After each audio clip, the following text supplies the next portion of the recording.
So let me explain first about this application. What kind of application is this? Okay. So first of all, this is a 10 microservice component based application. Okay, there are 10 different components written in different programming languages. Okay, and this application is created by Google team. Okay, so if I scroll down, it's a basically e-commerce website. First thing you should know.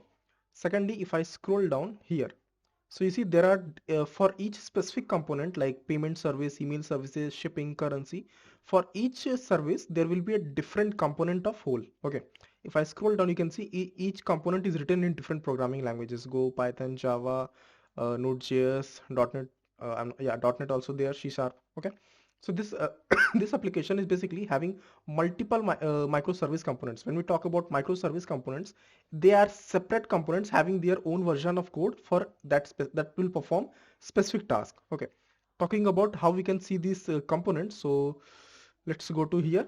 This is the repository, right? So each component is kept in this location, src folder, right?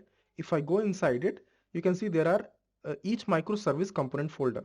Okay, for example, let's say I want to check out this ad service. So if I open it, you will see it's a Gradle based application. Okay, and all the commands written like how to build this application and everything in the description, but we are going to use Docker files. Okay, when I say Docker files, so basically this Docker file, what it contains complete information how the application will be built, as well as where exactly this application will run. Okay, where exactly it is going to run, it's going to run on specific port 9555. Okay, and all these commands basically that you see, it is like from scratch command. Okay, for example, it's going to set up Java, it's going to use the Gradle commands to build the application and package the application.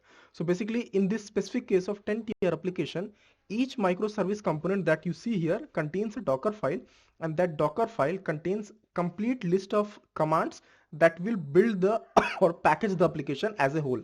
Okay, so once we have all these components, okay, then we are ready to do the like build and deployment.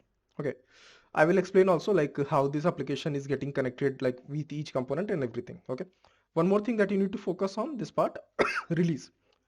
So if we go inside release, there is this Kubernetes manifest files. Okay, and it contains the deployment and service file for each microservice component. You can see it's a very long file. Okay, but the problem that if you're trying to build it directly from your on your own, the problem that you will face is that key Google team has created this application, right? And they have written this YAML files. So they have written this YAML file with respect to GCP cloud. Okay, the Kubernetes cluster that they have written it with respect to that. So what I had to do, I had to modify this YAML file so that it is compatible for to be deployed in any kind of Kubernetes cluster, which I have modified. Okay. So once it is modified, then we can use it for deployment. Okay. Okay. Now let's start by setting up the Kubernetes cluster inside EKS. Okay. So for that, you'll be needing a AWS account. Okay.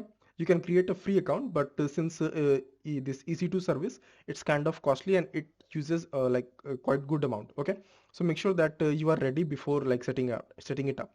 Okay, so first thing, to set up EKS inside Amazon, there could be so many different ways.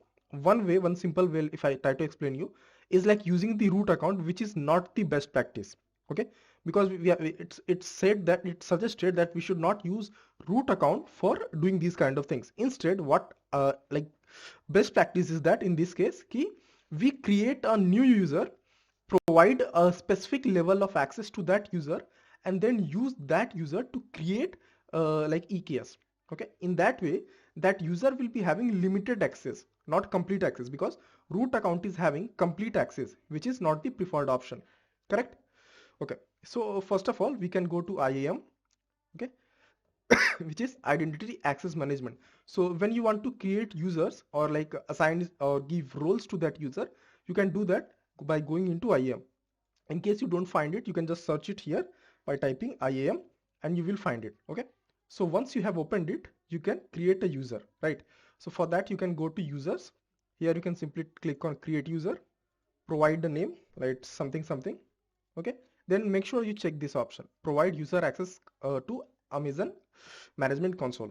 Okay, and make sure you use this option, user type. I want to create IAM user. Okay, and here you can set up your own password and this option is optional. If you want to enable, then only you should enable. Like it will be asking for the next sign in to change your password. Okay, but I don't want to do. So in this way, with these settings, you can create a new user. Okay, AWS user, which will be which will be specifically used for uh, usage over console. Okay, so you can create on, you can click on next, and this will, if I click on next, let's say something we put, click on next.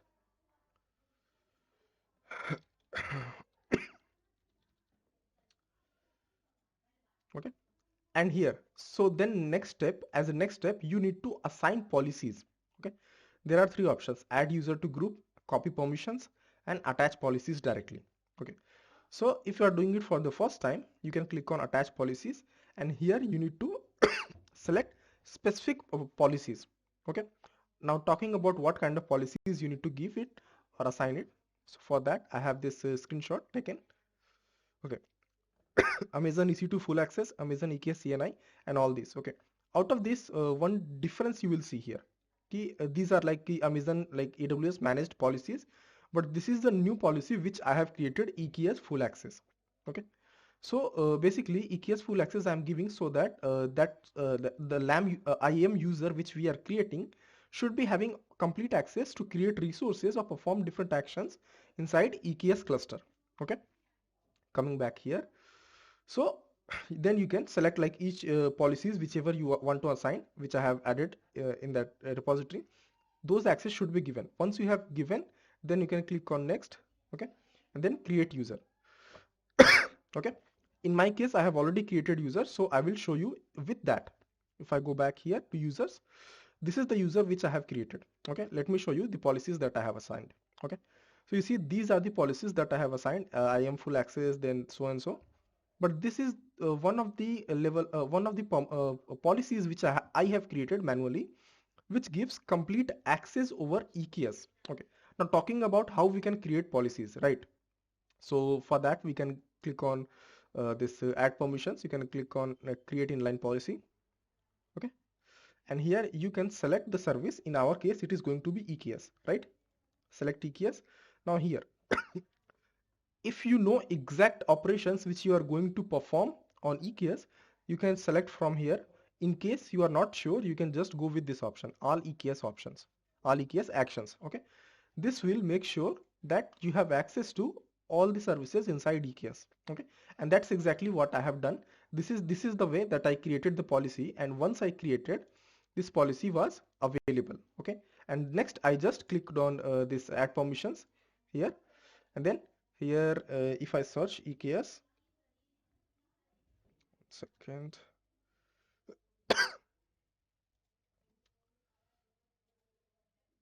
yes, so inside this section you will see the policies, this EKS full access, this policy is created and it is available for usage. Okay, so same policy I have assigned to this user specific. Okay, okay, so once these policies are assigned, okay, all are like most of them are AWS managed, and just one we have created our own customer inline. Okay, you can create it from here. So once this is done, then we are good to go, and then we can use this user for creating like EKS clusters. Okay, okay, next what we need to do. So next we will go to AWS homepage back. Okay, now we need to create a VM. Okay, now what we are going to do, what we are going to use that VM for, first of all we are going to set Jenkins on that, and from that VM itself we are going to create our EKS cluster using the user Aditya which we created in IAM with specific permissions, right? So let us create a instance. So I'll click on launch instance. You can, let's say, provide name as Jenkins. I use one Ubuntu machine. Then here I'm going to use Ubuntu server. Okay, and instance type. So in my case, since I'm going to perform a lot of things and it needs quite good amount of resources, so either you can go with T2 large or you can go with T2X large. This will be the perfect thing and it won't be hanging. Okay, so I'll just go with T2X large so I can show you without any issues. Okay, now to access the VM, you need to have a key. Two ways you can do that. Either you can click on create new key pair, or if you have already created, those key pair will be available here. Okay, name. So if you are doing it for the first time, you can click on create new key pair and it will create a new key. Okay. In my case, I have already created, so I will just select it here. Coming to next section, networking for this VM. So here I am going to select launch wizard 2. In case some of you are thinking, okay, what is the configuration of this security group? Okay. So let me show you that as well. Let me open it in new page and quickly I will show you. So this is launch wizard 2 and I have opened these many ports.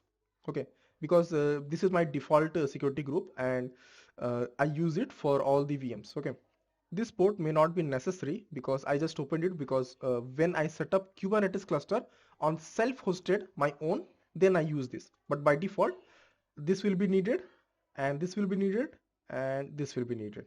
Okay, rest everything fine. So we have assigned the security group now. Configuration storage.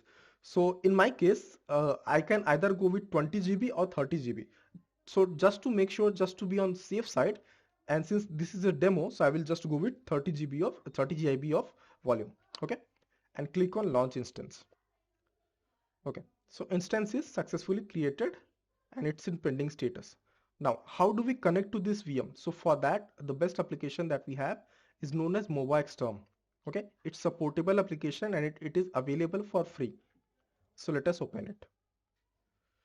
So once you, this is like you can say fresh application, nothing I have done. Now let's talk about how we can configure our VM here to access it. Okay, so for that we can click on session, click on SSH.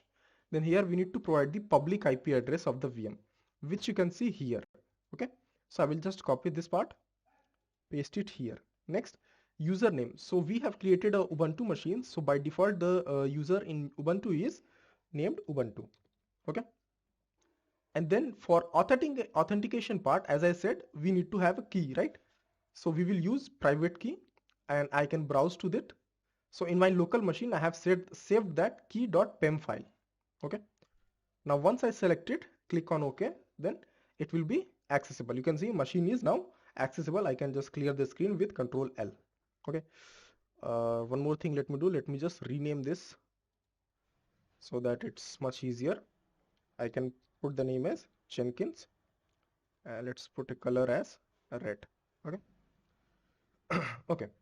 So now our VM is created from where we are going to perform all the tasks. First thing, whenever you create a VM, the first command that you should always run is this one, sudo apt update.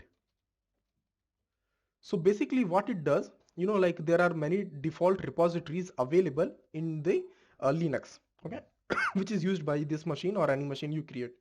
So to make sure that those are updated and ready for usage for installing any kind of packages, we need to run this command apt update. Okay. So as soon as I run it, then it's fine.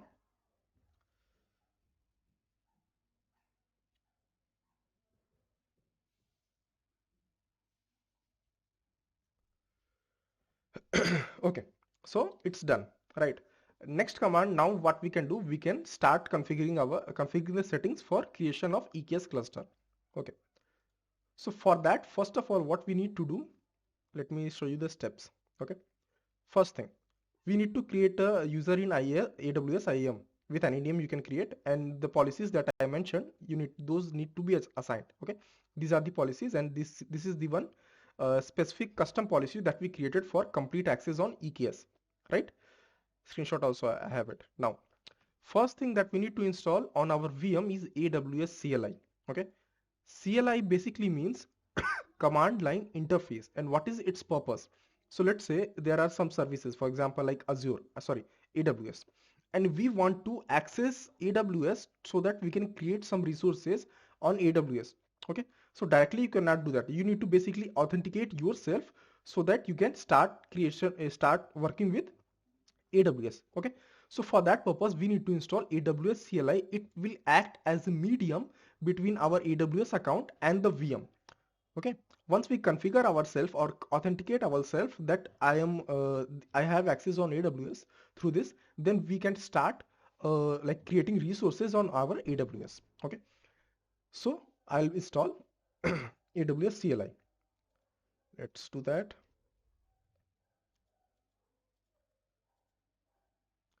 Now once we downloaded the package zip file, we need to extract it. Okay, that we can do using unzip command, but by default in this Linux machine unzip command is not present. But these days it's very good feature that Linux is giving you suggestions for installing the command. So I can use this command to install unzip. Once unzip package or tool is installed, we can use it to unzip our package. Okay. Okay, so unzip is done. Next, what we can do, we can use this command to execute the AWS for installation. Okay. Okay. Now, initial first three commands that you see here, they are used for installation of AWS CLI. Okay, which will be acting as a medium so that we can connect to AWS. Okay. Next command we have AWS configure. So basically, what it does, it will authenticate you to that AWS account. Okay. Now let me, I have copied this, right? I will paste it. Let me clear the screen. Paste it here, AWS configure. Now, you see it is asking for AWS access key ID. So as of now, where can we get it? So let me show you that as well. So for that, what we need to do, we can go to like here and we can, let's say, go to IAM, okay, where we have created our user. So once we go there, we can open the user, and here you see this option, security credentials. Okay. So basically here we can create ID and password for this user, which will be used for authentication. So I can scroll down, and here you see we have this option, access keys. Okay. So this is an old one. Let me just show you how to create new and everything. Then it will be more clear. Okay. So I will copy this whole thing and I have deactivated, and now I am removing it. Okay. In your case, if you are doing it for the first time, you'll be just find it in this format. Okay. Then you need to click on create access key. Okay. And here CLI you need to select, command line interface. Okay. And confirmation, click on next, create access key. Okay. Now you can see access key ID and secret access key, basically username password has been created for this Aditya user, right? So this is like either you can just note it down somewhere, or you can simply download a CSV file. Okay, this CSV file basically, it contains the credential itself. The credential that we generated, it will be containing that itself. Okay, so now using those credentials, we are going to configure our VM to connect to AWS so that we can perform any kind of actions from VM to AWS. Okay, okay. So let us put the details, access key ID. Okay. Next, it is asking secret access key. So that part also I have just generated. We can copy this as well, put here. Okay. Now it is asking default region name. Okay. So in our case, like since I'm in India and the default region for India is Mumbai location. So the code for Mumbai is this AP-South-1. This is default region for Indian people. Okay. Click enter, and it is asking default output format, so that we will just leave as it is. Now basically we have configured our VM with credentials to access AWS. Okay. Now just to confirm if it is done or not, we can run this command, AWS configure list. Once you run this, then you will see, okay, credentials are added. Okay. So this part is done, and now we have installed the AWS CLI. Also, after installation of CLI, we have successfully connected to our AWS also. Okay. Now two more CLI we need to install. One CLI, kubectl. It is also a kind of CLI. See, in simple definition, CLI is nothing but a medium to connect to specific service from a VM or some specific location. Okay. Now kubectl is a CLI which will be like helping as a medium for us to work with Kubernetes. So whatever commands we run through kubectl. Okay, we run it through kubectl CLI. So again, we are going to install it. So let us install the package. One second. Yes.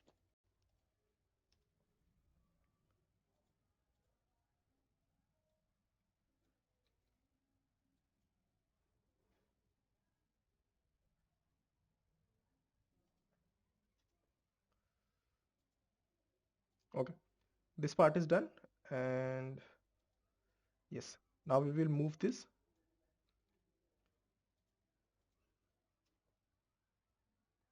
And just to confirm if it's installed or not, we can run this command to check the version.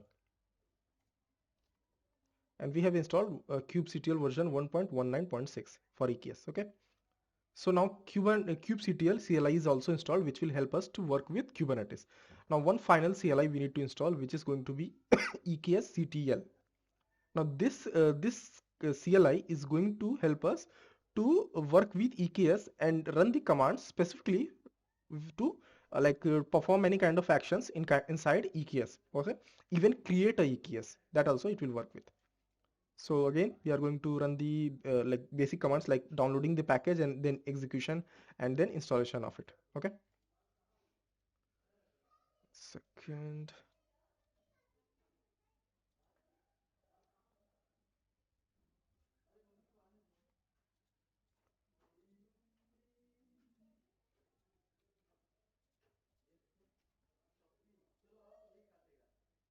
Now we can, once it is installed, we can just check the version.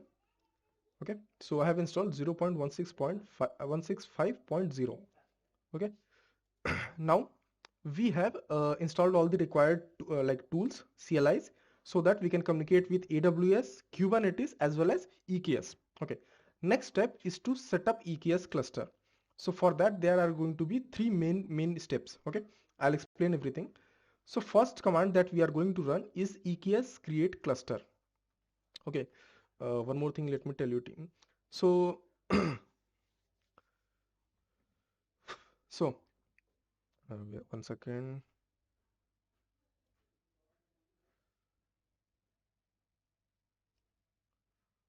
Okay, no issues. Okay, so now let us create a cluster. Okay, EKS CTL create cluster, where we need to provide some inputs like the name of the EKS cluster which we want, region where we want to host our EKS cluster, and zones we can select.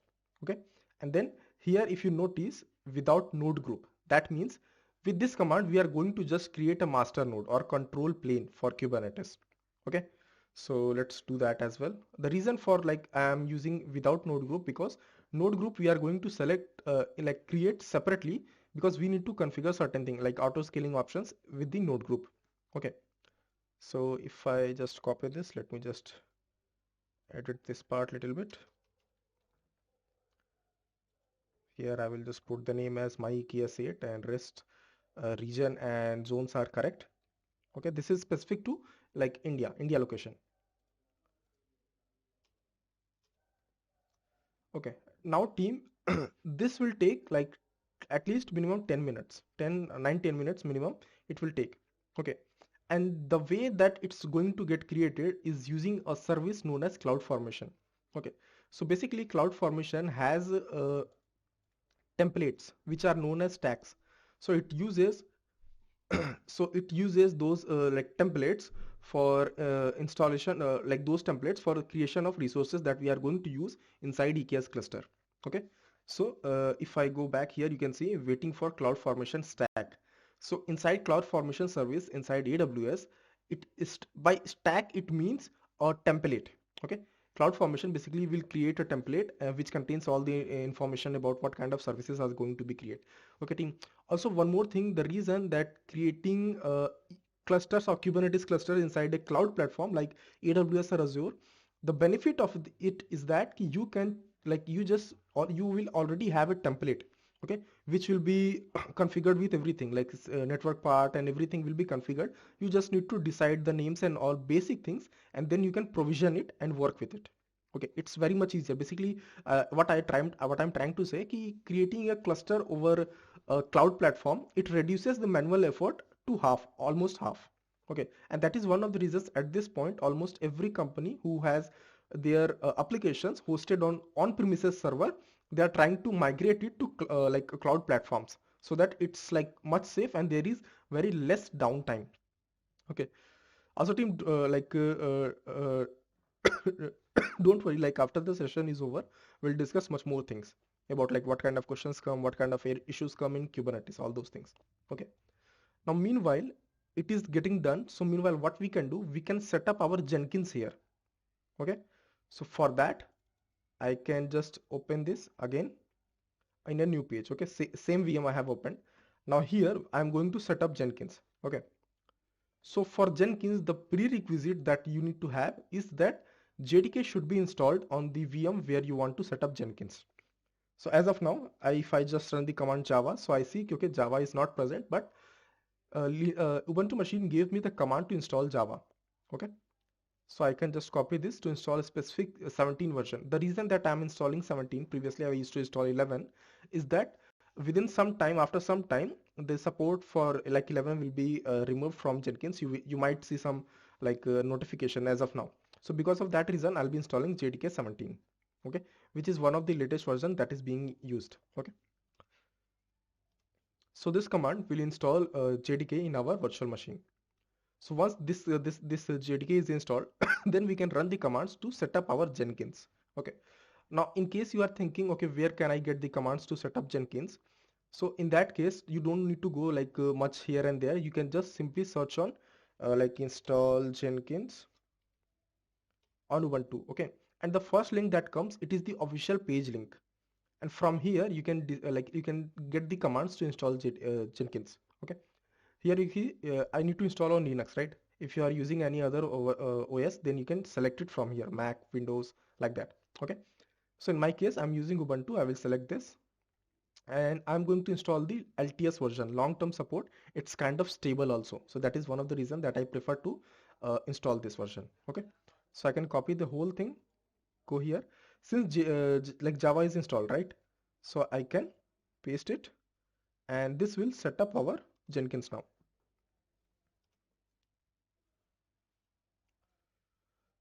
This will take few minutes, and once Jenkins is set up, also let me just check here status. You can see still it is in waiting status because it takes some time to create this cluster. Okay, so we'll wait for it.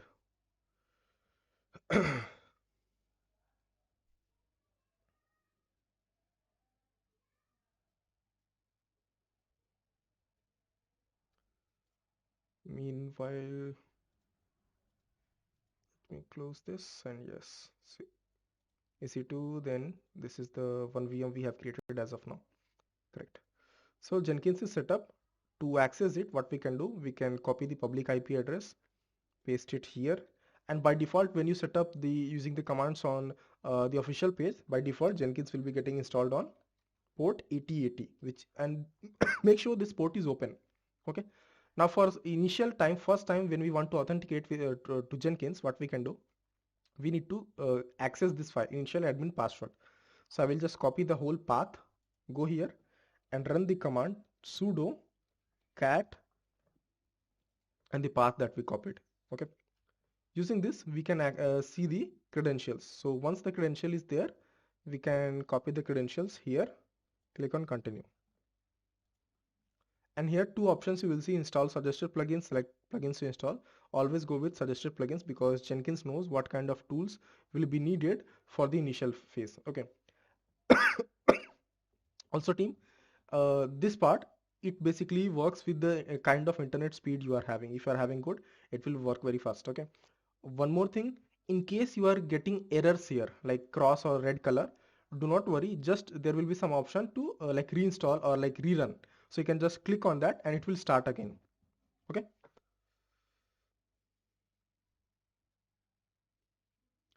Aniket Tubale, for Jenkins we didn't require var and Tomcat.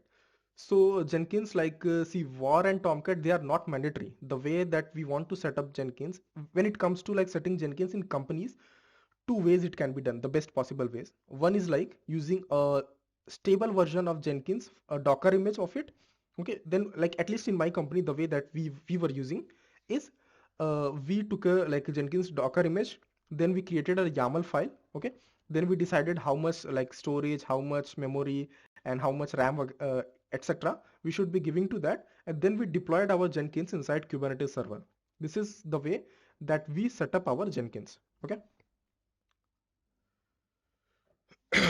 Okay, so coming back here, so let me see the status. Jenkins is getting installed and our cluster, yeah, it's also in progress.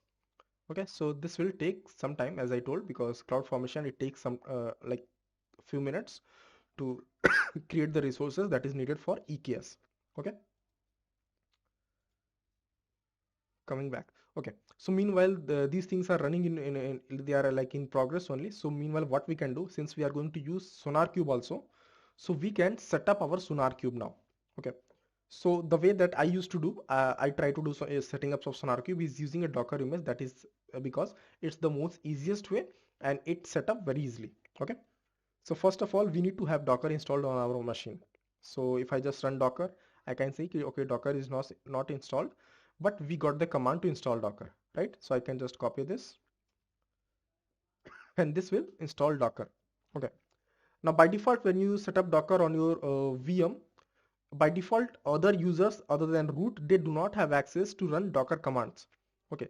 So in order to make sure that we are able to run Docker commands, what you can do, either you can add your like currently we are on Ubuntu user, right? So either you can add your Ubuntu user to Docker group so that whatever permissions is inside the Docker group will be given to Ubuntu user as well. And then you need to restart. Okay. Or else you can simply run this command which will give permission to all the users. Okay. So since it's a demo, so we can go with this command.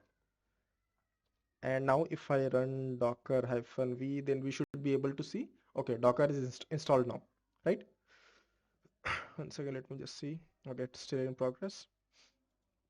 So now to set up Docker, set up SonarQube server, what we can do, we can run the command docker run. Basically, there are two main commands, docker pull and docker run. Docker pull, what it does, it will fetch the Docker image, just that. Okay, but if I run docker run, what this command will do, it will first fetch the image and then create the container with whatever information I give. Docker run -d. -d means detached mode. That means ki this container, the process of creating container will run in background and we won't be able to see logs on the front because like we don't want the logs for creating the container, right? So we can use -d, which is for detached mode. Okay. Then we need to provide the port on which our container should run, on which the application inside the container should be running. So that we can run 9000 and 9000. Okay. Now, first thing that I have written, it is known as host port. Second port that I given, it is known as container port. Now, host port is the port that is open on this VM, okay, where we are creating the container. Okay, host port is the port on where we are creating the container. Second port is the container port. So this port will be open on the SonarQube container which we are going to create, right? So do not forget that, do not get confused about this. Okay. Now we need to provide the Docker image name which we want to use. So I can go with SonarQube. And as I always say, I prefer to use LTS version of applications because they are stable. They are latest and stable. So I can provide the tag as LTS-community. Basically, SonarQube has two versions. One is developer edition, one is community edition. Developer edition is a paid version and community edition is a free version. But community edition SonarQube has all the features that we need. So we can just go with this.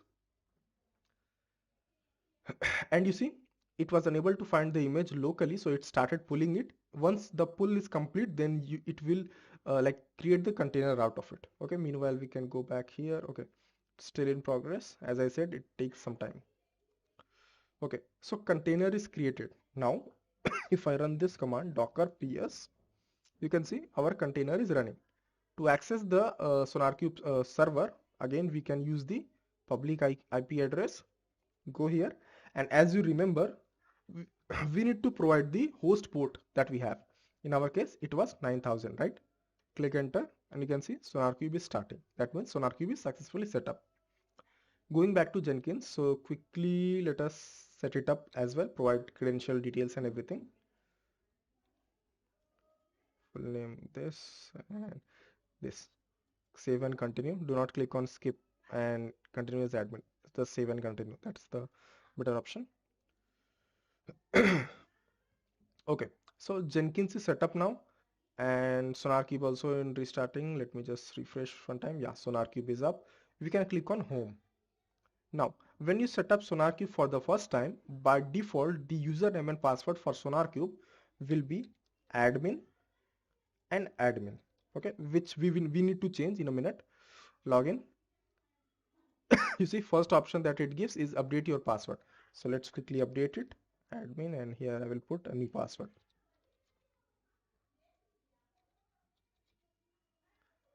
Update. Okay. So now SonarQube is set up, Jenkins is set up, and let's see the status of our here. Okay.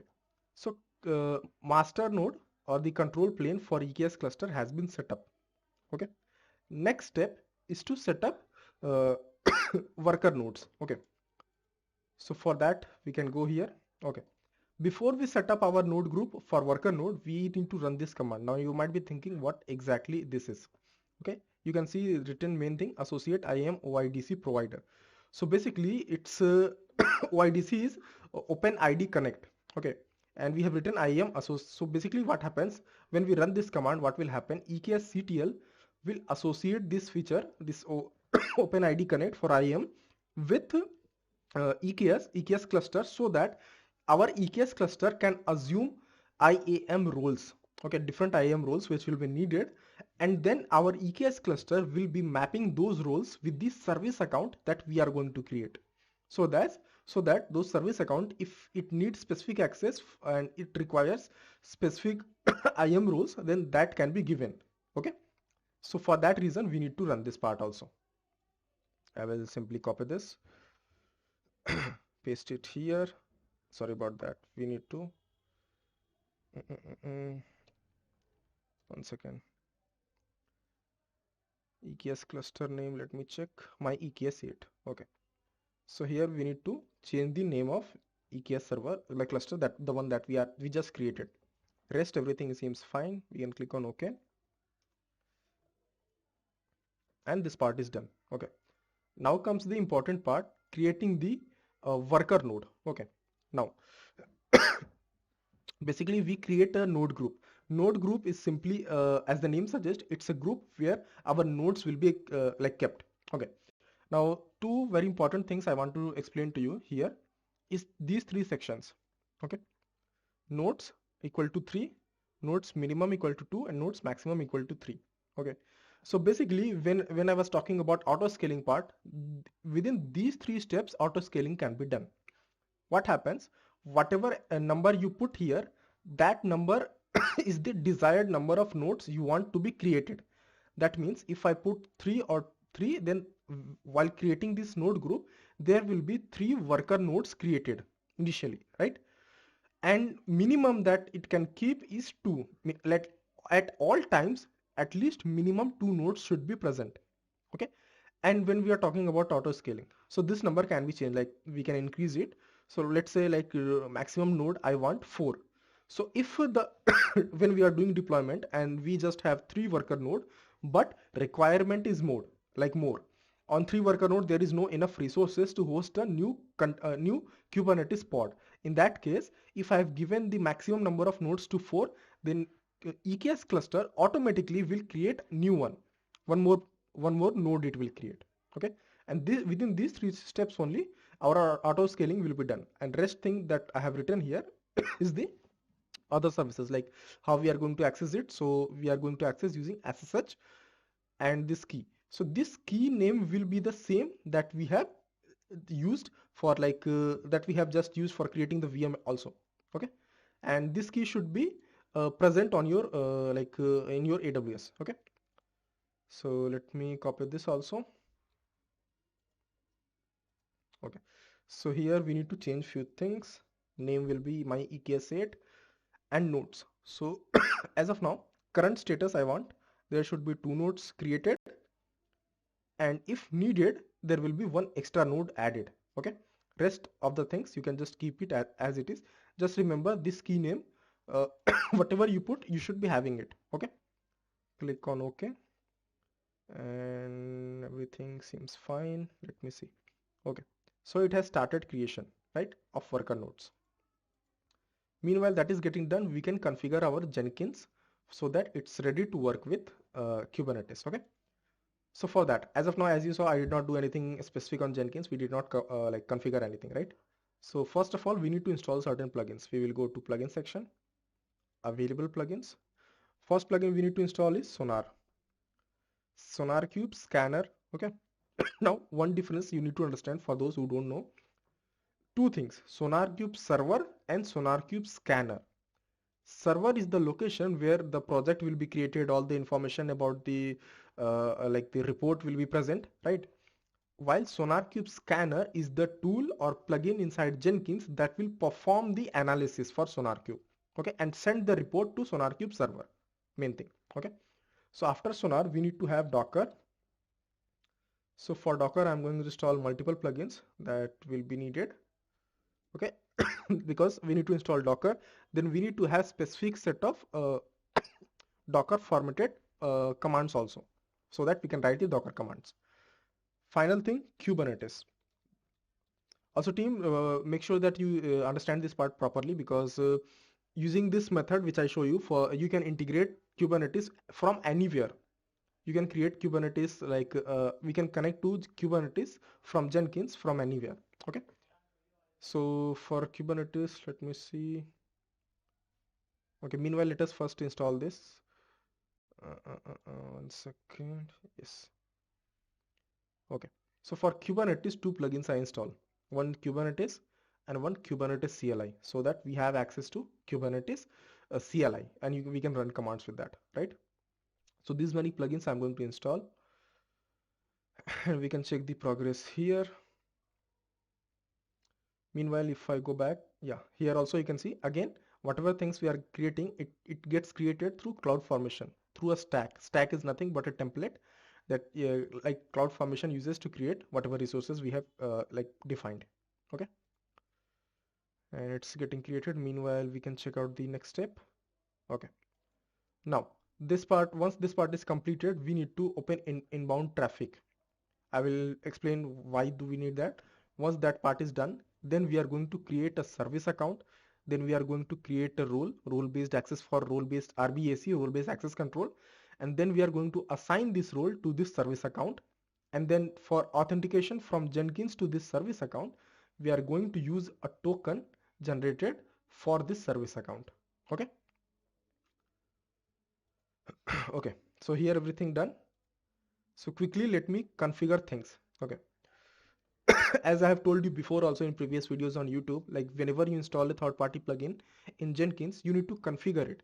So when we talk about configuration, we do configure in this section tools, previously which was known as configuration tools. Okay. Scroll down to Docker. First of all, we are going to just select this, provide a name as Docker, install automatically. We want to use latest version. Okay. That one part. Coming to next, SonarQube scanner installation. So here also I can just put sonar dash scanner, okay, and version latest, we can just work with it, okay. Other than that, we don't need to configure anything specific, just save it. The reason you might be thinking, okay, even though we are having Java based microservice components in this project, why we are not installing JDK? You know why? I will show you that. Let me see which one was having Java.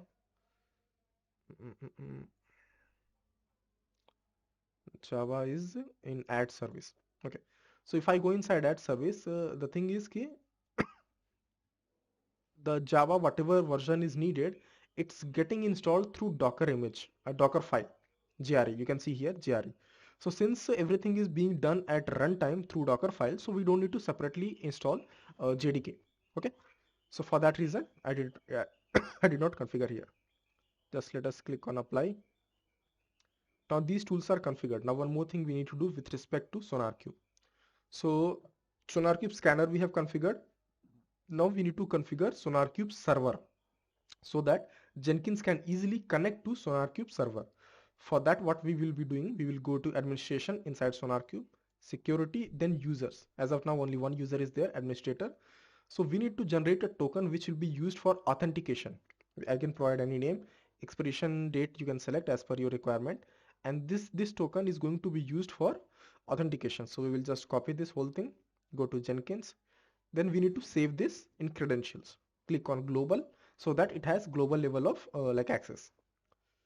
Add credentials, and here since it is a kind of secret, okay, so we are going to select this option secret text and paste the secret text that we just generated in SonarQube, and we can provide the name as sonar-token.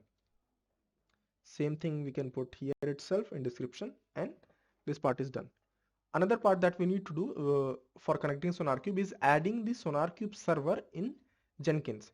And whenever you want to add a third-party server in the Jenkins, you need to go to this section system. Okay.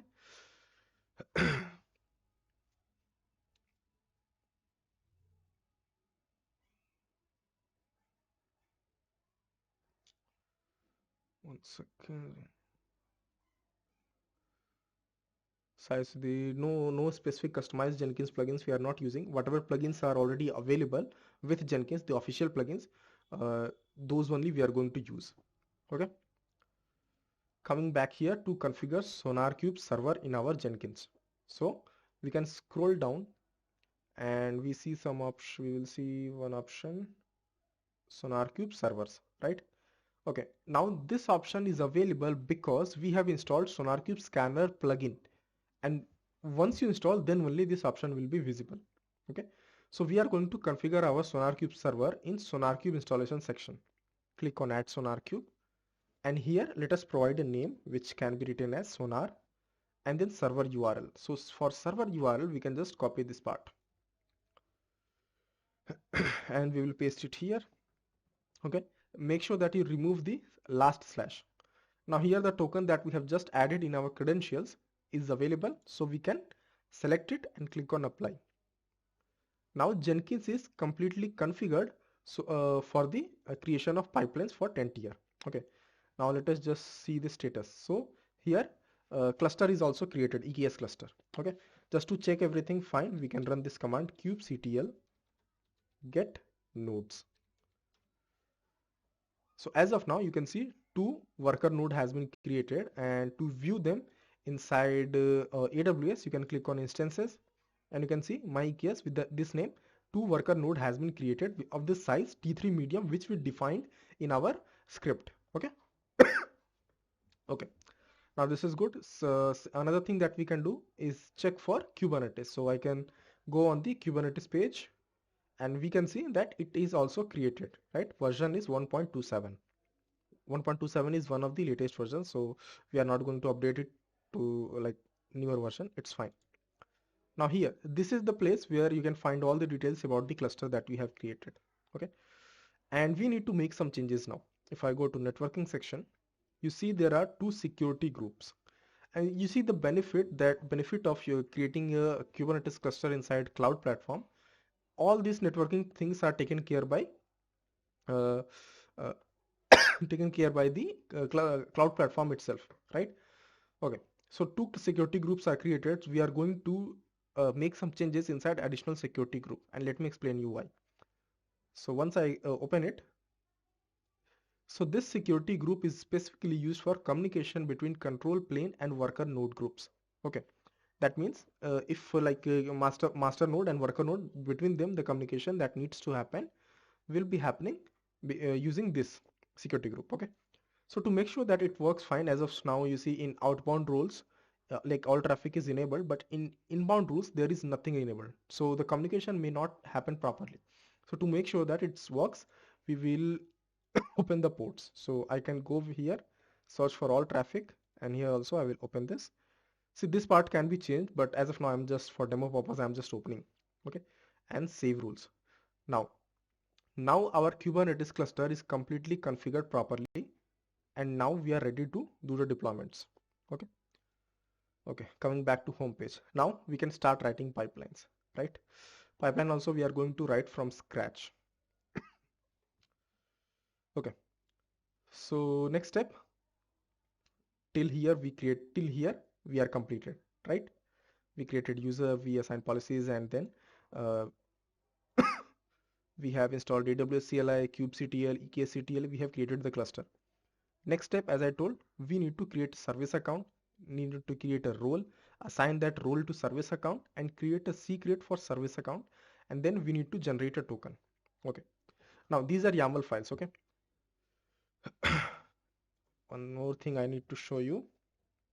If I run this command kubectl get namespace. So namespace, what exactly is namespace? It's a project or group, you can say, inside which certain pods or something will be created. Okay. And but if you don't use any new namespace, by default every deployment will go inside default. Okay. But in companies, if there are multiple projects deployed in Kubernetes, what we do, we create each like one namespace for each single project. Same thing we are going to do here. Okay. So what I can do, I can create a namespace. Okay. So that I can do using the command kubectl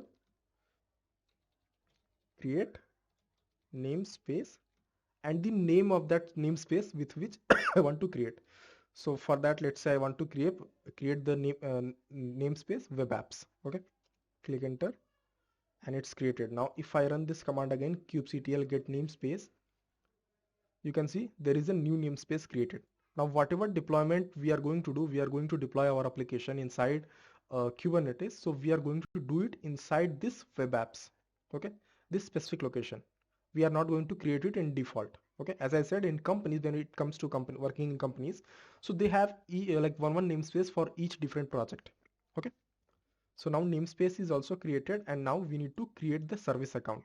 Now what exactly is service account? Let's say like there are multiple people working in a company. Okay, so if deployment is being done manually or through Jenkins, that is different thing. Let's say if I want to do any changes manually, so not everyone inside the team can have the access to Kubernetes. Okay, like it's very hectic also. For example, let's say there are 50 team members for on DevOps part. Okay, so you cannot ask everyone's detail, give me your detail, I will give you access on Kubernetes. So instead we create a service account. Service account is nothing but just a common account that can be utilized by everyone. That's the reason we have service accounts. Okay, so what I do, I'll copy this YAML and I do not directly create this. First, you should always validate your YAML file. So what I do, YAML lint. This is a website where you can verify if your YAML is correct or not. Incorrect, basically what I mean, indentation, because YAML requires that, and if indentation is wrong, then everything goes to gutter only. So we need to make sure that we are checking it. Okay, now basically in YAML files, they seem little complex, but they are very easy to understand. Here you see there are only 3 sections. First is API version of this specific kind of file, then what kind of resource we are going to create, here service account, then metadata. Metadata is nothing but the detailed information about the like whatever thing you are creating. So here service account name is going to be Jenkins. You can put anything, but I just, for namesake, I am just putting Jenkins, and the namespace inside which you are going to create this service account. So now you see it says okay, YAML is correct, so I can just copy the whole thing, go to my server, and here I can create a file whose name will be SA, means service account, and extension will be this. Now I can paste the file here. Now everything seems correct, and let me save this. Okay, now when you have a YAML file and you want to create the resource using that YAML file, the command that we are going to use is kubectl apply -f for file and the file name, or else the location where the file exists. So currently it's in current directory only. So, okay, so I can click enter. Now this Jenkins service account, it got created inside a web apps folder, a web apps namespace only. It's not created anyone else or anywhere else. Okay, and it can be utilized inside only that namespace. Okay, coming to next part. Now we need to create role, and it is also basically it seems a little complex, but it's very easy to understand. First is the API version, then kind, what we are creating a role, then metadata, information about like the name of the role. I have just written app role, you can write it anything. Okay, then we have 2 more sections, rules. Okay, so what kind of rules we want to set up, that part. Then resources, so what kind of resources I want to give access on, so almost every resource I have written here, and what kind of actions should be performed on these resources. So you can see it's mostly CRUD operations, like reading, then writing, then updating, then deleting, okay, on these services. So now we are going to create the role. This is specifically like for RBAC, role-based access control. Okay. Again, as I said, whatever YAML file you have, you need to make sure that you verify it, that if it is running fine or not. Also make sure that you see this namespace part. So whatever namespace you are creating, make sure that name is correct. So this YAML also correct, and let me just check one more time. Great. So everything seems fine. I can just copy, and now we need to create this role again. What we need to do, we need to create a YAML file, vi role.yaml. Okay, and we will paste the contents here. Save this. Okay, now for deployment using a YAML, as I said, you just need to do this kubectl apply -f name of the YAML file. Okay, and it's going to be, in our case, it's going to be role YAML, right? Again, this role is specifically created inside only web apps namespace. Okay, this role won't be usable or utilized in other namespaces. Okay, now role we have created and the role we have created and the service account we have created. Next step is to assign this role to the service account so that service account have access to all these things. Now service account will be able to create pods, config map, and everything else also, right? Now talking about binding the role. Now we need to assign the role to service account, right? So for that we can use this YAML. It's not key, see, it's not key, these YAMLs are very complex. They have sections. You need to just understand the section, which section is used for what. For example, first three you will always have this API version, kind for like what kind of resource you want to create, and metadata is just the information details. Okay, then we have role reference. Again, it's another section. Then we have subjects, where also we have given the name key, namespace will be what kind of like kind, basically about where like kind on which we want to assign. So we want to assign it on a service account whose name is Jenkins. Okay, so again, let us verify this YAML file. Everything seems correct. So yes, so now we can assign this role to uh, our service account which we have created, which is Jenkins in our case. So again, let's create a file whose name I want to put as bind.yaml, and I will paste it here. Save this file. Okay, and for creating the resource that we have like performing the actions which we have mentioned in our YAML file, we can again run the command kubectl apply, right? Now role binding is done. Okay, so this part is done. Next thing what we need to do is create a token using service account in the namespace. Okay, so for that, see, most of the things that you see here, it is coming from the official Kubernetes page or official Kubernetes documentation. Okay, so everything you can find there, but yeah, you can get it from me also, because since everything is categorized, so it will be useful. Now we need to create a token for service account which will be used for authentication, right? Okay. So for that also we have this small YAML file. Okay, we need to create a secret, and okay, now here service account name we need to change. In our case, it's Jenkins. See, in most cases, the way that I used to work is I don't like to write YAML files from scratch. I will take some template and then I will work with it, because it saves a lot of time. Because once you understand how YAML file works and how it's written, then it becomes very easier for you to work with it. Okay. Okay, so this part is also done. Then let us create a another file which will be sec.yaml.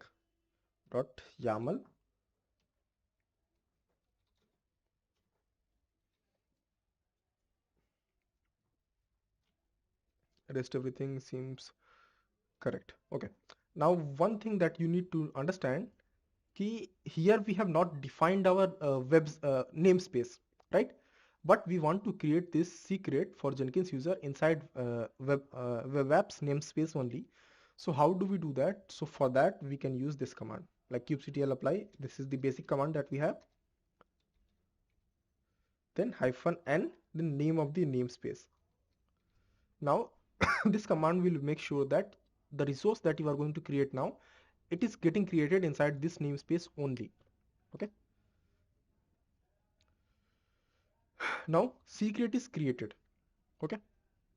Okay. So secret is created, but we have not created token as of now. So token part, we will do it like in some time. But now let us create our pipeline so that we can start with the building and deployment part. Okay. So let's put a name. I'll just put as 10 tier and select pipeline as the type. Okay. And as part of best practice, because in my previous company, the thing is key, how many number of builds you want to keep in your Jenkins history, build history.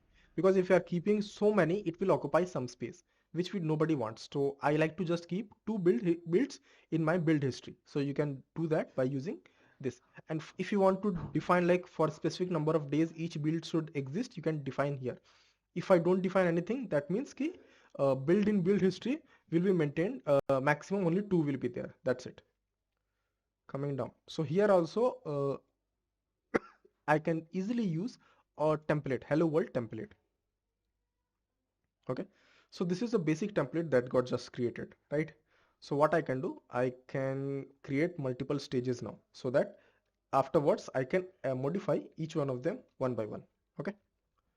First stage in our case is like in pipeline case, it's always going to be a way to fetch the source code from uh, your repository wherever you are storing it. So I want to provide the name as git checkout. Okay. Now the steps. In case you don't know the steps, you can definitely always use this option, pipeline syntax. It will provide all the commands or script that you need to use. So I can go here. I can use this option git, right? Now we need to provide repository URL. So I can put the URL from here. Now branch. Okay. Now this is the part where things get little complicated, even though there are so many branches. But since I have modified lot of things, when I say modified, because that means I have modified the YAML file so that it is compatible with my EKS or other Kubernetes service that I want to use. Okay. And also a few other things I have made changes. Okay. So I have done those changes inside latest branch. So in case when you are going to build, use the latest branch only, because in latest branch I have created my own YAML file. It's coming from the original one, but I have to remove the components which were specific to GCP, like Google Cloud, Kubernetes and so on. So I created my own YAML file. Okay. So here we need to put the name as latest branch. I want to use latest.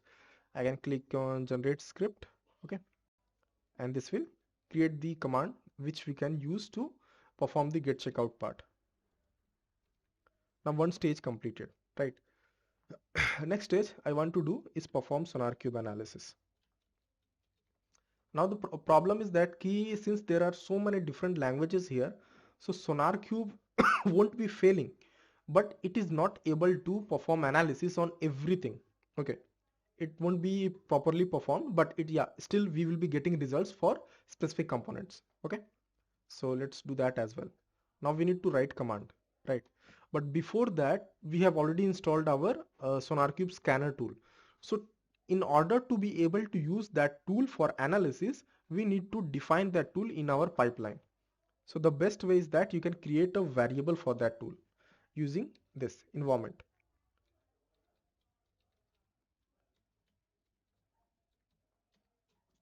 Okay. So now we will be creating a variable with the name scanner underscore home. Okay. Equal to, we need to provide the tool name which we have, which we want to create the variable for. So that will be tool, and in our case we have configured it in tool section as name sonar scanner, right? Okay, so tool is configured. Now we can write the commands which will perform SonarQube analysis. Okay. Now in Jenkins, when you want to write any shell commands, you need to make sure that you are enclosing those commands inside sh shell. So usually we do in this format sh double quotes, and we will write whatever command we have, right? But let's say I have multiple lines of command, multiple lines of code which I want to write. So in that case, what you can use is 3 column. Okay. And then you can write. So now we have created a variable, right? So what we can do, we can call that variable using $sign. All of you might know this key dollar can be used to replace the variable with its actual value. So that's what I'm using. Now, the executable file of this scanner or any other tool that you install exists in a specific location, bin, and then the name of tool. So it will be sonar-scanner. Now basically this small line which I have written, it gives it it brings out the scanner tool, okay, or the executable file which is going to perform the scanning. Okay, now one second. Okay, now here we need to write the steps we want to perform. So in case like since we have multiple kind of code, right? So since there are multiple kind of code, so we cannot directly define it in a way key it goes through everyone. Okay, so in this case what I'm going to do, simply provide two information, the project name and the project key, which is going to be used for the creation of project inside SonarQube. That we can do using d sonar. These are like some default thing, d sonar dot project key equal to, we can write the name as 10-tier. Okay, second thing I need to write as d sonar dot project name, which is also going to be same thing, 10-tier. Now there could be one more problem occurring, because when you have Java based application or Java based components in your project, so by default when you want to perform SonarQube analysis, SonarQube scanner will search for binaries files of Java. Okay, those files exist. So in order to make sure that your uh, uh, your command works fine and SonarQube analysis happens even for the Java, we need to provide a location of the Java binaries file. So for that we can write the sonar.java.binaries. Now see, let's say I don't know the location, so I can simply put a dot, okay, and it will assume okay, it is in current location. Now this part SonarQube is written, but it here you see we have written the commands to perform SonarQube, but we have not defined it key where is the server, right? So we need to define our server again. As I said key, whenever you want to need any help, you want to like you are not able to get the commands, you can use pipeline syntax. If I scroll down, you will find some option as with SonarQube environment. See, and I can generate the code with authentication token. So you see this block has been generated. Now we can execute our SonarQube commands inside this block. Okay, so let me add it here. Okay, now you see like since I do a lot of like work around with things to make it better. Now you see here we have provided credential token, right? A token. But in reality, since we have already configured our SonarQube server in system, so we don't need to provide the specific token. Here we have, where is it?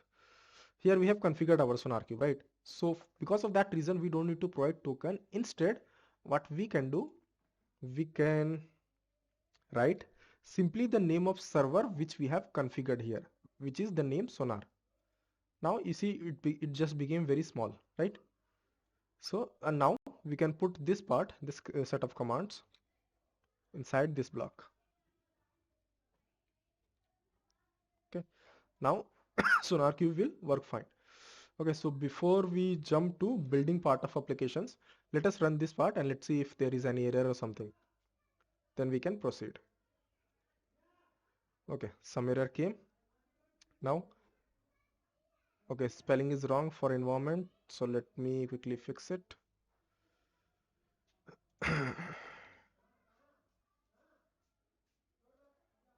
And let us trigger one more time. Now it has started. Okay, and now git checkout is getting performed, and SonarQube also started. SonarQube like analysis. Okay, and it's going to perform analysis on everything.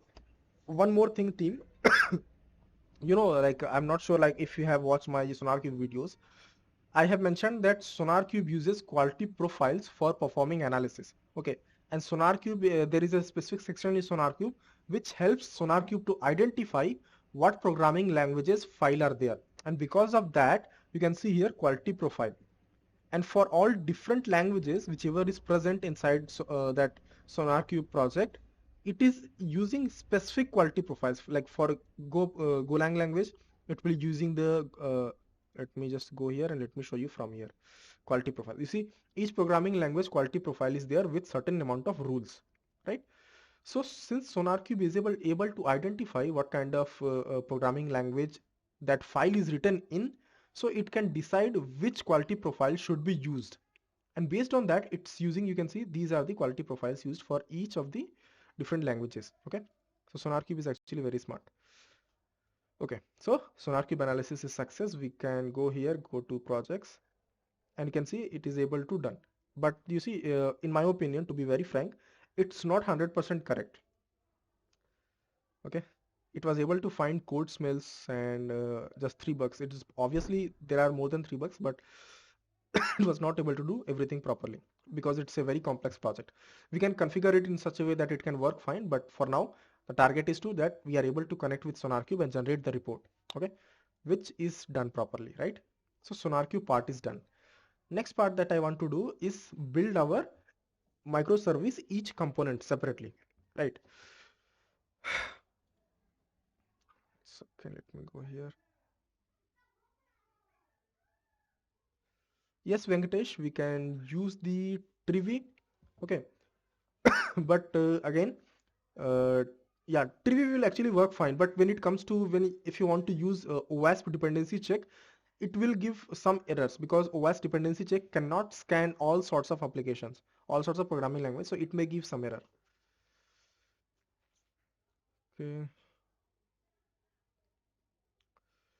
How can we increase size of node after? Let me read here. How can we read increase size of node after creation of cluster? So Shashank, we can do that. There is a command like EKS update cluster. Okay, and there you can provide the information what you want to increase or what you want to change with those things. Okay. Have we integrated into Jenkins with K8? Okay. So this part I will just show you in a minute. Let us do that. Okay. Okay. So now we want to build our Docker images and integrate Jenkins to Kubernetes. Okay, how do we do that? So first thing that we are going to do is create stage. Okay, and here let's say I want to provide the name. Let's say I want to build the first component, which is add service. Okay, and as much I can see, the Docker file for add service is on the src inside the add service folder. Okay, so let us configure that. I can provide the name as add service. Remove this part. Now since it's going to be a Docker command, so we will be writing everything inside a script. Okay, and that we can do in this format. Now here we need to create a block for writing Docker commands. So again, what we can do, we can use the pipeline syntax. We will go here, and here at the end you will find this option with Docker registry. Select it. Now here, Docker registry URL. Now the thing is key, if you are using a public Docker Hub repository, then you don't need to provide any URL. Okay. But in case you are using a private registry like ECR, ACR, or your own self-hosted Docker registry, then you need to provide the URL for sure. And the credentials. So in our case, credentials is going to be, we need to add it. We can add in this format. This is my Docker Hub credentials. Okay. Password will be this one. Talking about ID, so we are going to write as Docker cred, Docker credentials short for that, and same thing here, add Docker installation, which we have already configured the latest version. Okay, and now we can generate the pipeline script. So this is the block created. So whatever command that we are going to write inside this block for Docker, so it will be performed very well without any issues. Okay, so let me put it here. Now let's remove this part, and then okay. Now let us write the Docker commands for building of Docker images. Okay. Now the thing is key each component that we have inside as RC folder for microservice. So each is like different location, right? So what we need to do, I'll use a specific thing that is available in Jenkins, using which we can go to each location and then we can build the Docker image. How do we do that? So for that also we have one option inside sample step. You can see this option, directory.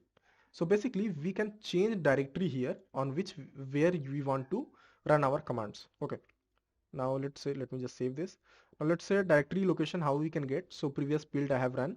I can go there, go to workspaces, and this location that you are seeing, this is the location or directory where we have our project. So what I'll do, I'll copy this, go back to configure pipeline. Okay. And here paste it. Sorry about that. One second. Paste it here. Okay. Now this is the project location, but our add service part where it is inside src folder slash add services, this one. So I will just copy this part because we need to provide the Docker file location. So you can see Docker file location is existing here, right? So I can put in this format, generate the script. Now we have another block which basically put us in the location where our Docker file exists. Okay. So I will paste it here. Now whatever commands we run here, it will be basically, it is running on this location, inside this location basically. Okay. So first command that I want to run is as such Docker build, basically for building the Docker image. So we can run Docker build, and Docker building the image as well as tagging it I will do in the same stage using Docker build -t. And the name of the image that we need to provide is the first Docker Hub registry URL. In my case, it's going to be Adi Jaiswal slash the name of the image which you want to build. So in my case, add service, right? Add service, and tag will be latest. And the location of Docker file, it's on this path. Dot. Why dot? Because we are currently inside this location. Okay. So now same kind of thing we need to do for each component so that we are inside the location where Docker file is present, and then we can execute it. Okay. So I have actually written for others also. So I will just integrate it to save time actually. Okay, let me.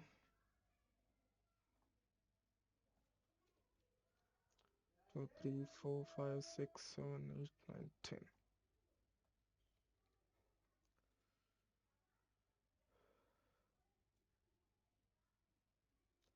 I hope everyone understood this part, right? First, because we need to go to the location where our Docker file is present. You even if you don't want to use this part, you can do that as well.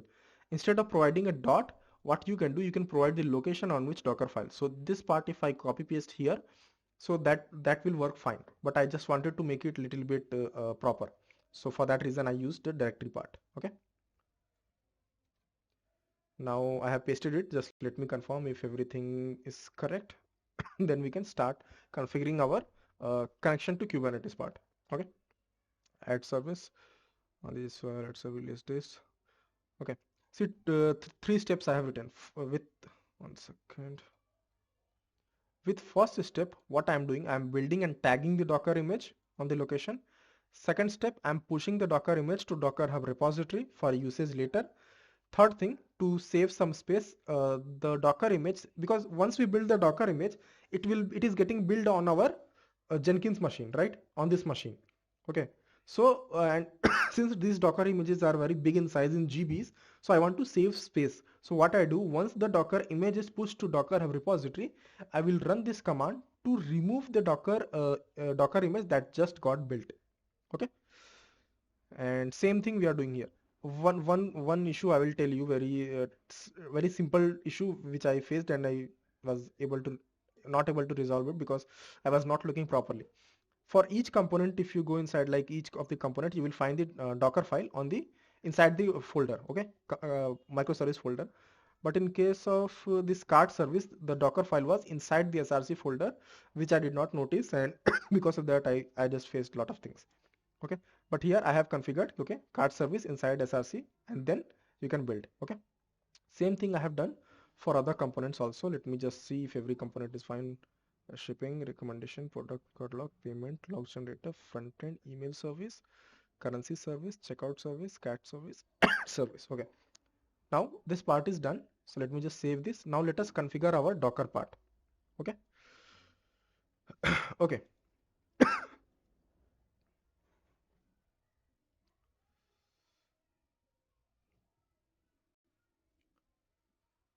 Okay.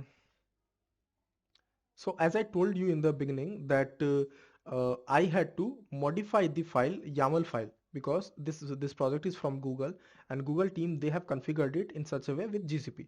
So to what I did, I have created my own version of file, the deployment service YAML file, inside which few things I need to replace. First thing, obviously the Docker images you need to replace each location, exact Docker image which is going to be used. Other than that, if you compare the the original file that Google team has created and my file, you will find a lot of differences. Okay, so once those things is configured, I just created a new file also, right? Okay, so coming back to configure Jenkins, right? For that, again we will go to pipeline syntax, and here we will search for this option with kube configure Kubernetes CLI.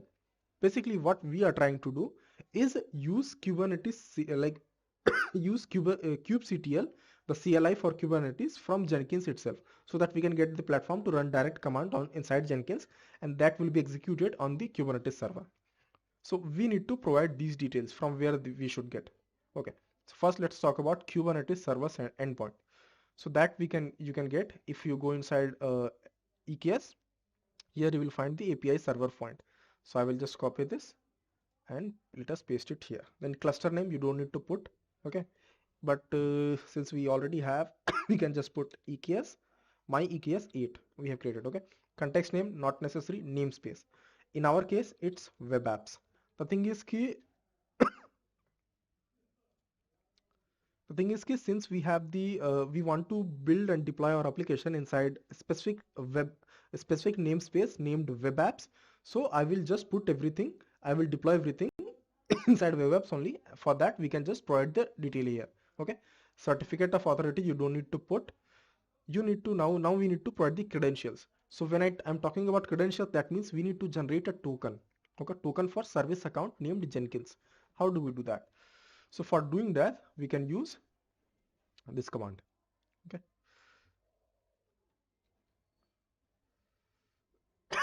okay, so this command we can run on our Kubernetes server. Okay, and since like we are able to already, we are connected to EKS cluster through our this VM, so we can run the command here. Now let me explain you what I'm trying to do here. Okay, I want to generate the token for the specific secret that we just created in few minutes ago, right? So now I want to run this command. Let me show you. Yeah, you remember when I was like writing the checking the YAML file for the secret. So the secret name is my secret name, right? So we have the secret name, and we can run this command kubectl describe secret my secret name, which will share us the token. Okay, and but I want to run this inside web apps, right?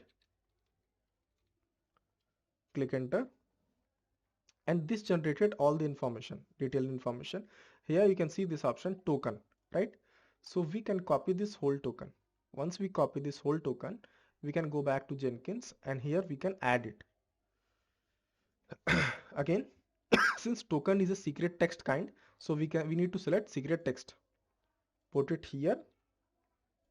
Okay, and then we can put some ID in the sense like let's say anything we can write, K8 token. Same thing we can put here also. Click on add. So we will select it. Now this is configured. We can generate the script.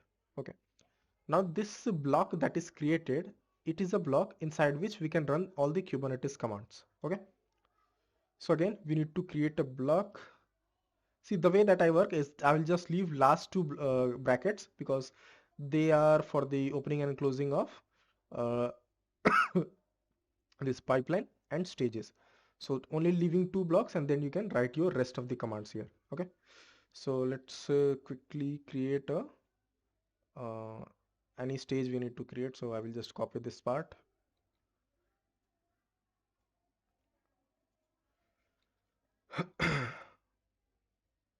One second. Yeah.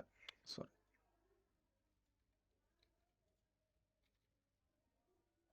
We can here put the name as K8-deploy. Okay. And let me remove extra things. Okay. This is fine. Now we can put our block which we just created, right? So I will just paste it here. Remove this part. Okay. Now here we can write the commands that we want to run. In our case, what we want to do, we want to deploy the file. We can do this using sh kubectl apply-f and the name of the YAML file which we have. So as I told you, I have created my own version of YAML file which exists on the root location. So I will copy this. Also, do not forget this is the latest branch. This is a new branch which I created, configured it as per the my own requirements. Okay. So if you are going to use that, if you are going to use this project, use that latest branch. It has all the properly configured things. Sh kubectl, and next command that we can run is like check the status. Kubectl get parts.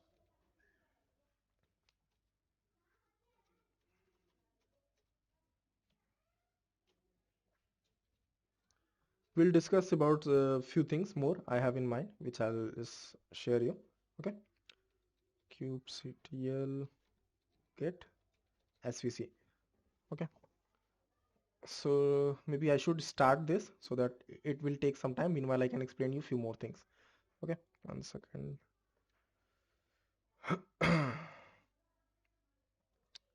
Let's hope for the good. Let's see. So it has started and it might take some time. Okay. Now I wanted to show you something. Let me open this deployment service file. Okay. So few things you need to know. Let me open it here itself. 1 second. So there are so many components, right? But the access constraint or the entry point for this application is going to be front end. Okay. From front end, like front end component, we are going to access the application or go inside the application. First thing. Secondly, in the YAML file that I have written, so basically here, 1 second, let me go to front end. Where is it? Yes, two kinds of front end service is there. One is front end with node port. Node port is not always the best practice, but just for demo purpose, you can work with node port. Okay. But most important, the one that we are going to use is front end external, which is a kind of load balancer. Okay. Now I wanted to explain you something about this load balancer and I wanted to explain you about the load balancer and node port. Okay. So basically node port is a port that is going to be opened on node, worker node, which you can understand it's not a best practice because like opening a port on node, it's not always very good. Okay. Second option that we can use is load balancer. So basically what happens, load balancer is much secured option and it's not opening it will be keeping things, access to things very secure. Okay. Also it will be managing the load, like some traffic comes to access the application, then load balancer can understand where I need to redirect. Okay. Whichever pods are having less resources, because there could be multiple pods for the same component. So load balancer can actually understand where I need to where I need to push the files, or sorry, push the access. Okay, push the traffic that is coming from. Second thing you might be thinking, okay, how the components are connected. So components are connected basically. You see this section environment. In each deployment file you might be able to see. And inside this, for example, 1 second, let me show you.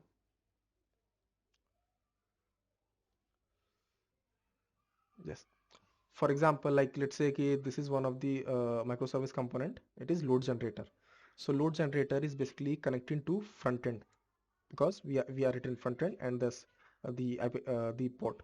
Okay, same thing you will find in other components also. Here for example, 1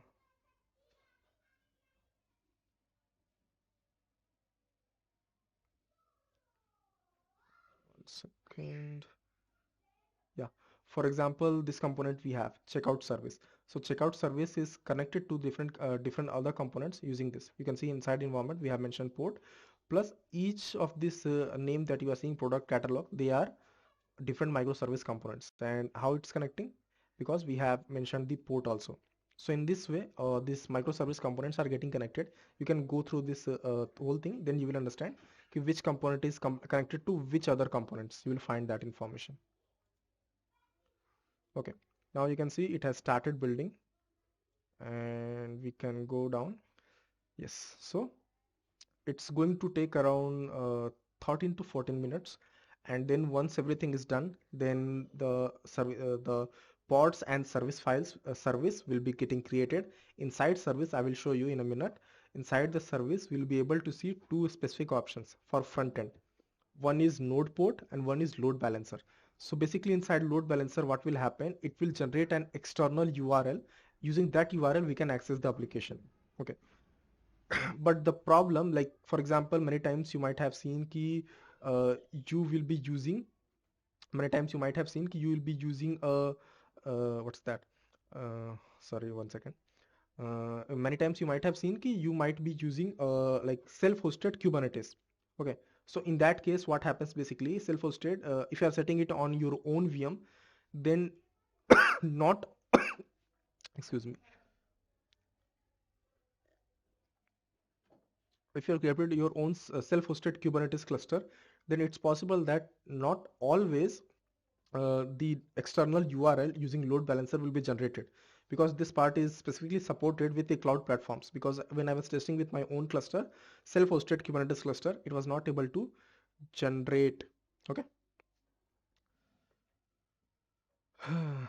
Okay, there are lots of questions, guys.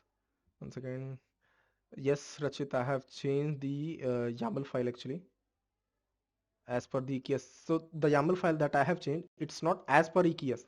It's going to work on every cloud platform, every Kubernetes cluster which you are going to set up.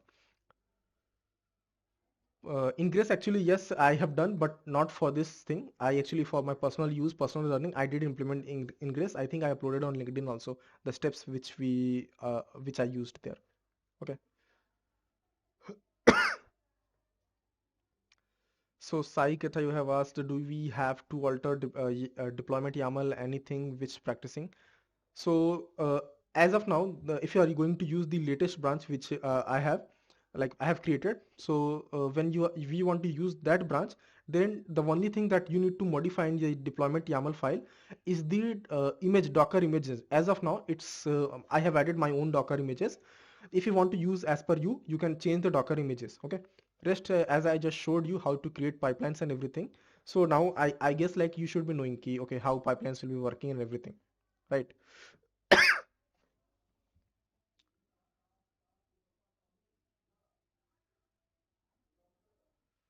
Deepak Mishra, so just setting up the environment variable in capital letter as key and value as another service port, they are able to communicate. So Deepak, see, from YAML file, this is what I got to know, because as I said, this project is not made up by me. Whatever information I was able to see through DevOps files, whichever is present, because of that, I got to know, okay, this component is getting connected to this component is like microservice components are able to connect in this format. Okay. If the developer has added other things also in backend in the actual code, so that I have not seen actually. Okay, but through YAML files I was able to know, okay, this is what happening.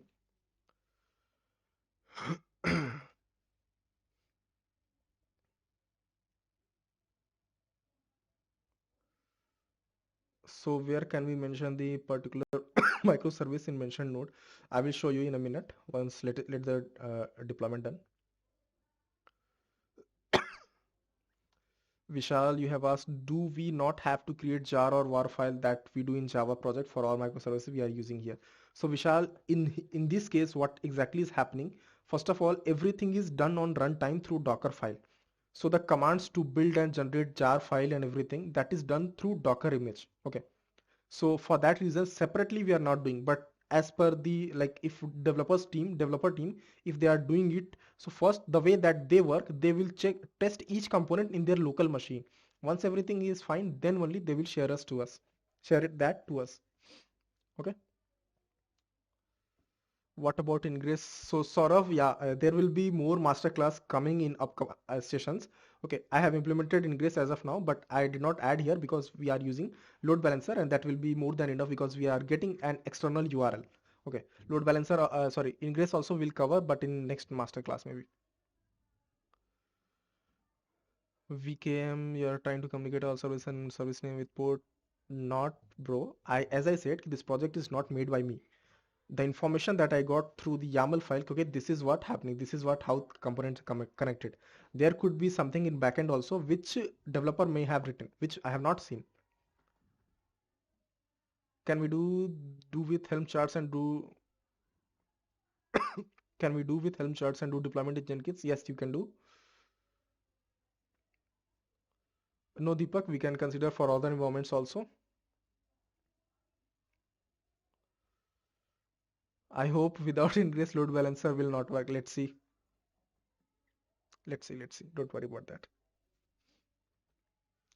Anil Kumar D, can you share GitHub URL? Yes, later. How to ensure every build of images only build the services where the changes were introduced. So Mamanthi Daniel, see, in this case, two scenarios we could do. Okay, one scenario, either you could be having multiple like Jenkins jobs. That is one scenario. Another scenario, you can create uh, you can create this if else thing you need to write in Jenkins.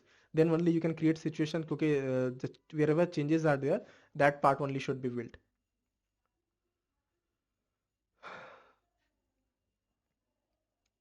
Can we see console log of the pipeline? Sure, bro. Why not? Let 1 second.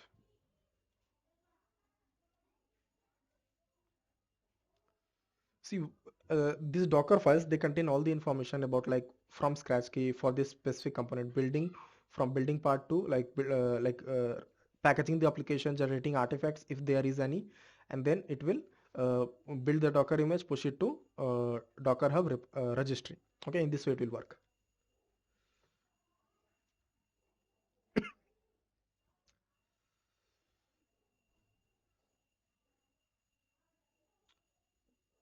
Oh my God.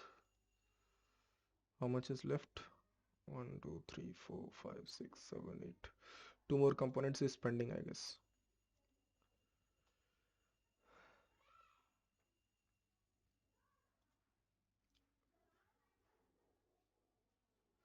Why didn't we use any build tools? So the reason that we did not use build tools, because in Docker file, whatever tool we need to use for like packaging the application, it's already mentioned. So everything is happening through runtime. It's downloading it, whichever tool is needed. Then it's like packaging the application, building it. Then it's creating a Docker image. This is why we did not use any build tools. Vishal, yes, bro. See, Vishal, I can suggest to make what kind of changes I have done. You can compare, you can download the files and you can compare with any like master branch or something. You can compare, then you will get to know. Secret file means it's a kube config file. It's not a kube config file. Kube config file is a different thing. Basically, we can access or see the kube config file also, which contains all the information about the cluster. So at many places in Azure or somewhere, if you want to do deployment, you can use the kube config file content, and then you can authenticate. 1 second. What kind of example project and for how many years of experience person this we can say, Aditya? So to everyone, I'll say this kind of project basically is specifically for freshers to be added in resume. For experienced people, I would suggest if you are really interested to get a job and have real time project experience, how things gets done. So in my opinion, I'm not sure how many of you know. So total 5 years experience I have, and as of now in my current company, I work on Unilever projects. I handle 25 projects. Okay. So if you want real experience how things done, you can join the batch and I can definitely guide you. Okay. But for this specific project, this is the freshers project. Freshers, any of the freshers who are in college, they can add this project in their resume and mention everything.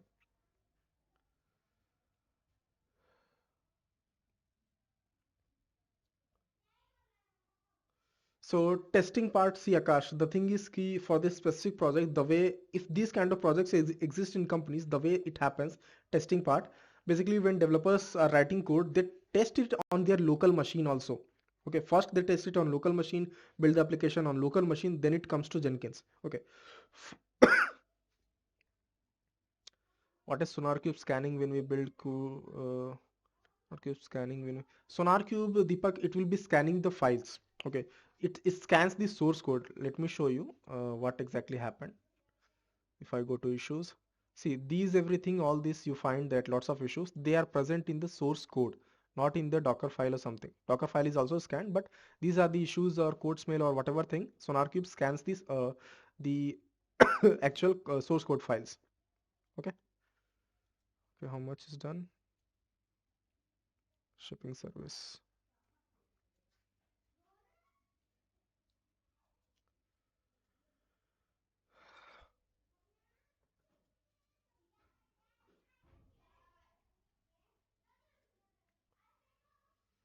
Is you have coming back for example, will you be using Azure services or will be the AWS all around? So Mamoon, actually we are going to use both.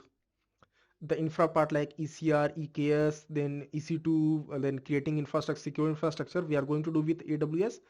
When cloud DevOps part, the pure DevOps was part, CICD and everything, build a complex application on cloud. That part we are going to do AWS, sorry, Azure. Rest we are going to do on-premises tools like Jenkins, GitHub Actions, GitLab CI/CD, SonarQube, Trivi, OWASP, Zap Analysis, then OWASP Dependency Check, Anchor, all those things. Yes, we can add quality gates in our SonarQube server. Yes, Saurav, we can add. Yes, so Rajdeep, about the service account and RBACs. So basically service account, the main purpose of creating a service account so that it's a common account that can be used by multiple people. Okay. Uh, that is the main reason, so that we can just give the once again course starting. So learner, actually course will be the actually in the upcoming batch 3, I'll be giving access to batch 2 also, plus live sessions for batch 3. So batch 2 access will be given by 15th of December and live session will be starting from 5th of January. Okay, coming back to Deepak. So service account is a common account. So what they prefer, instead of giving access to all the users, we will just give access to a service account, and then that account can be used for build and deployment and other purposes. Okay. And after that, when it comes to RBAC, role-based access control, so what we do, this is a way using which you can create a list of access levels or roles. Okay, only these kind of actions should be performed, and that group of rules or thing that will be assigned to service account. Then service account will be having the all the access whatever we defined in our RBAC, role-based access control file. Okay. Are we using database file? Yes, Santosh, we are using database. We are using a Redis database that is connected through this. In YAML file, if you go through, you will find for Redis also. Lot of things, everything. Yeah, but Redis we are using. It's batch 3. So batch 3 will, sorry about that. Batch 3, the contents of batch 3 will be accessible for 2 years, which I believe is more than enough time to understand and do everything. Yes, Gunasukesh. So this project is having all thing. The Redis database is getting used for storing data for few of the components, which you can check out. Okay, but yeah, it's having front end, back end, and everything it's having. So Mamun Bashir, the thing is key. The way that I'm going to take sessions is that key. We are going to deploy applications on EKS, we are going to deploy application on AKS, and we are going to deploy applications on self-hosted Kubernetes cluster, all three, so that you don't would be we would like to add project for experienced people. So sure, you can do that, but see, corporate project kind of things I'm teaching in my batch. If you're interested, you can enroll. So no, this project is not a real, means like this project is good, the functionality and everything is good, but you should not add this in your resume. For freshers, definitely it can be added, But for experienced people, this is not the project. For experienced people, see, I have 10 corporate level project, which are actually are the ones that I have worked on, which I can give you an idea, proper diagrammatic structure, functionality, architecture, CI/CD pipelines, and what was my role as a DevOps engineer. Recorded videos. So I have the recorded videos. Anil, if you want, you can connect me later. I can guide you. Can we scan Docker image using Trivy? Yes, we can scan, but as of now, I have not done that part. Okay, so it's deployed and let's see the status. Okay, as of now, everything you will see ready state. It's not in ready status because it takes some time for the things to be created. Okay, and here also, so for seeing more details, what we can do, we can go back here and we can run the command first as kubectl get pods. Okay, now see the error key no resources found in default namespace. As I told, we have done the deployment in web apps namespace, right? So we need to go inside web apps. So I can use the command -n web apps. Now all these pods you can see they are ready and they are up and running, right? All these pods. Coming to service. So to view these service files which we have kubectl get svc again -n then name of web apps.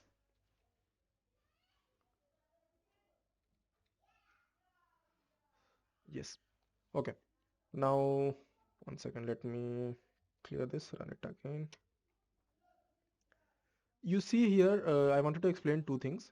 Okay, one second, it's not everything is one line. One second. Yes, now everything is in one line. So you see for front end, as I told, is the entry point for this application. So we have two things, node port and the load balancer. Okay, using node port also, like we have the port on which the application is running, so we can access it.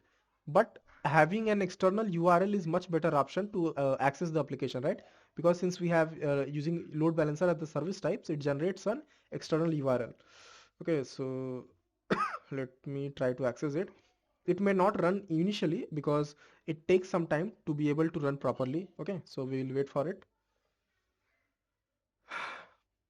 Yes, great.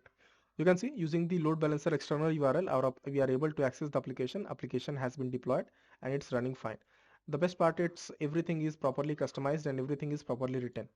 Okay, so this is one of the applications that I suggest for practicing. It's the best application that you can work with. For freshers, you should definitely add this project in your resume. For experienced people, if you are interested, I can teach you. Actually, I cover everything and I can guarantee you if because if you also put efforts, you can definitely qualify an interview. And my support is not limited to till the course, until unless I have said to all my like students, previous students also, anytime you are going for interviews, you can just ping me a day before and I can connect you, I can guide you how you need to explain the project, what kind of project you need to add. I'll give you project also, and functionality of the project, architecture of the project, CI/CD pipelines that were used for deployment of those things, plus what I can explain you that how you can explain okay, what was your role as a DevOps engineer on that specific project. So this is what I try to do this. For course fee, so it's like after discount, it's 6,000, and trust me, the amount of syllabus that we have, the amount of things that we cover, it's more than, it's actually very cheap. This the amount. Can we work on real-time project with you after joining your batch, Yamuna? So what I can see, even you know key real-time projects are in companies. I cannot give you directly, but what I do, I take reference from them. I create proper diagrammatic structure. I explain you the functionality. I explain you the deployment architecture of it. I explain you the pipelines that were used for deployment of those applications. I explain you my role as a DevOps engineer, what was done. Okay, and trust me, if you are having this many information, it is more than enough for you to explain the things in interviews. And that's what, if you ask other people also who have joined my course, they will tell you my course is purely oriented toward two things. First, how things happen in companies that I try to explain. Secondly, real-time scenarios with real-time scenarios. Okay, that way. So many questions here. One second.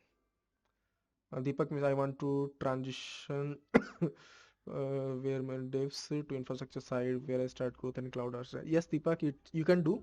It's not very hard thing. It takes, in my opinion, if you are a new person, so as like I have designed my course for 2 months.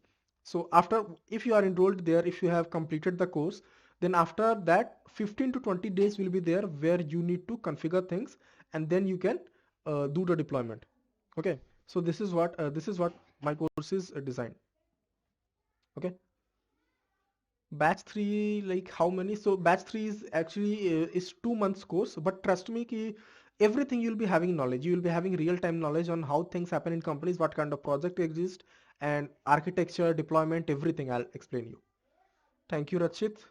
How can I connect you privately? So Chandan Shukla, you can ping me on Telegram at DevOps Shack. Okay, it's public, or you all can join my Telegram group. It is also public. You can join there. Also, for those who don't know this already, I have actually made my TopMate account completely free. So any of you can schedule calls with me. Okay, okay. So I would suggest, I think I know, I'm not sure if someone from my batch or someone from my Telegram group is here. If you are here, can you just paste the Telegram link? You people can join there and you can ping me directly. Okay, and I can guide you how to schedule call. You can connect me one to one. It's and without cost. There is no cost involved. Batch 3 weekdays or weekends. So the way, since as I told Kumar ki my syllabus is very huge.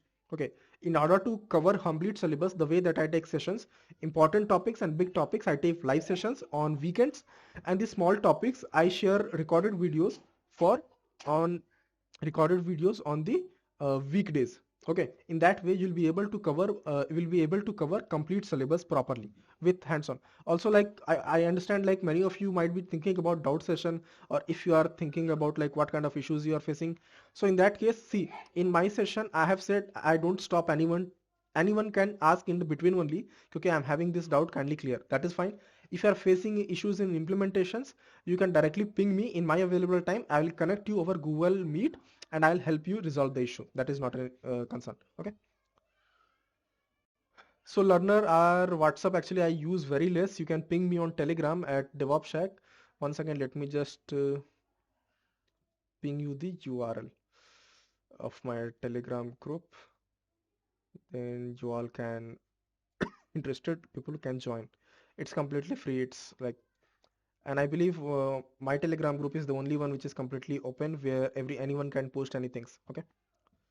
I'm 4 year experience but need to learn more, have basic kind of knowledge. Anil, it's not very hard. Uh, See, for those who need guidance, proper, dedicated support for coming 2 months, you can enroll in the batch 3. Okay, and trust me, it's going to be really useful. Every single thing that is there that you should know, I cover that.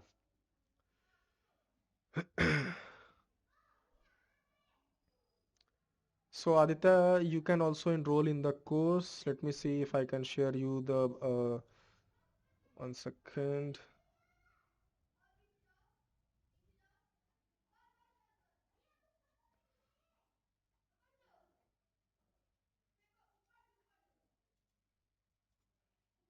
I have pasted my batch link also, batch 3 link. Whoever is interested, you can check out, and if you needed, you can enroll. In real time, we use PV and PVC in managed Kubernetes cluster for this microservice project. So Akash, yes, we use, but as of now, since as I said, this project is not mine. So the way that I could configure and show you, the main part was to show you how we are connecting through Jenkins to Kubernetes, EKS, how we are setting up EKS, performing auto scaling, all those things. That was the main purpose to show you. Okay, so that's what I was showing. Timing of the batch. So Ajay, actually timing of the batch is that we take live session Saturday, Sunday evening 8 to 10 p.m. Okay, 2 hours, and on weekdays you will be getting recorded videos which you can watch in available time. If facing an issue, you can directly ping me anytime. There is no issue. Sure, Deepak, you can ping me batch 2 videos I can buy. So Ram Kumar, I would suggest you enroll to batch 3, because in batch 3 I'm giving you complete access to batch 2 videos plus live sessions of batch 3. Because in batch 3 I'll be putting 10 corporate projects, which are the projects which you can use in your resume, explain it, and because I'll be explaining you complete details. Okay. Keshore Reddy on YouTube, I'm not sure as of now, but I'll try to. If not in IST zone, can one was the Yes, Brian. So if you are not in, see, most of my students are outside India only. For that reason, I keep the sessions at evening, IST hours. If you are not able to watch, recorded videos will be available for the live. Okay, for 2 years, everything will be available. If you are not in IST zone, you can watch later also.